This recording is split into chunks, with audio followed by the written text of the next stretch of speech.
Selamat datang di pembelajaran online. Tetap semangat dan tetap jaga kesehatan. Semoga pembelajaran ini tetap menyemangatimu. Banyak orang yang ingin menjadi pintar di dalam pemrograman, tetapi malas untuk belajar. Maka jika kamu ingin benar-benar pintar di program, kamu harus mau untuk sering berlatih dan mencari tutorial pendukung. Pemrograman adalah aktivitas yang berhubungan dengan pembuatan program komputer. Sedangkan program itu sendiri adalah instruksi-instruksi yang diberikan kepada komputer untuk menyelesaikan masalah tertentu.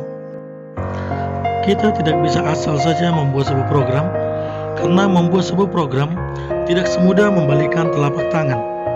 Kita harus mengetahui apa langkah-langkah yang perlu kita pelajari agar membuat program itu dengan baik, efektif, dan mudah dipahami. Apa saja langkah-langkah yang dilakukan sebelum kita akan membuat sebuah program komputer? Dalam membuat sebuah program, setidaknya ada beberapa hal yang perlu kita lakukan terlebih dahulu. Yang pertama, mendefinisikan masalah atau defining the problem. Masalah atau problem di sini adalah komponen apa saja yang diperlukan agar program ini dijalankan, dikenal dengan masukan atau input apa saja. Mendefinisikan apa yang nanti akan dilakukan oleh program dan bagaimana keluaran dari program yang akan kita harapkan nantinya. Pada tahap ini juga dikenal requirement analysis atau analisis kebutuhan. 2. Perencanaan atau planning design system. Pada tahap ini adalah mendefinisikan langkah-langkah apa saja yang dilakukan oleh program dalam menyelesaikan permasalahan yang ada. Bentuk dari perencanaan itu bisa berupa flowchart ataupun algoritma dari program, sehingga kita akan tahu proses apa saja yang ada dalam program tersebut. Semakin detail flowchart atau algoritma yang dibuat, semakin mudah juga pada tahap implementasi atau coding nantinya. 3. Implementasi coding program. Kini saatnya kita menulis program. Tahap ini juga mencakup tahap perbaikan error dan testing. Menulis program dengan terstruktur dan sesuai dengan flowchart yang telah kita buat. Tahap keempat adalah dokumentasi atau documentation program. Setelah tahap coding selesai, sangat disarankan bagi Anda untuk membuat semacam dokumentasi.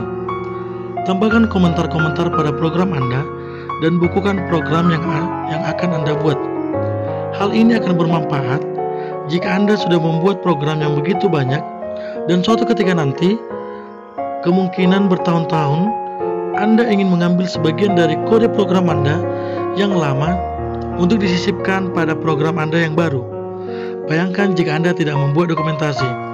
Waktu Anda akan sangat terbuang dengan menelusuri program-program yang lama satu persatu. Yang kelima adalah tahap testing. Tahap testing ada beberapa bagian. Yang pertama, unit testing, yaitu menguji setiap unit dan modul yang terdapat dalam program tersebut. Yang kedua, integration testing, yaitu menguji integrasi yang dilakukan kepada program, seperti halnya ketika program tersebut sudah diinstal di klien kita yang membutuhkan integrasi dengan sistem yang lain seperti halnya integrasi dengan database. Yang ketiga, validation testing, yaitu menguji masukan yang diberikan kepada program. Apapun masukannya, program harus bisa menyelesaikannya dengan baik. Yang kelima, system testing. Pada tahap ini, menguji performa dari program apabila program dijalankan dengan kondisi-kondisi tertentu. Tahap ke-6, operasional dan maintenance. Pada tahap ini sebenarnya, bagaimana program yang telah kita buat dan kita testing bekerja sebagaimana mestinya.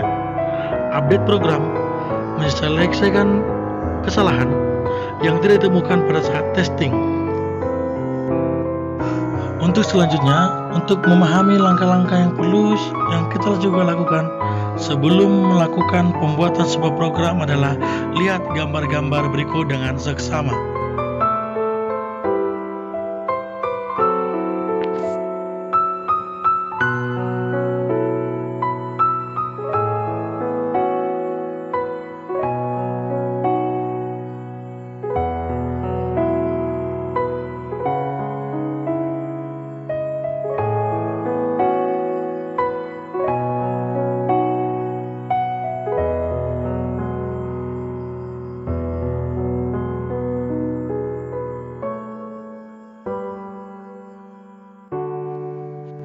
Sekian penjelasan singkat dari Bapak mengenai langkah-langkah yang harus dipersiapkan dalam pembuatan sebuah program. Tetap semangat, jaga kesehatan.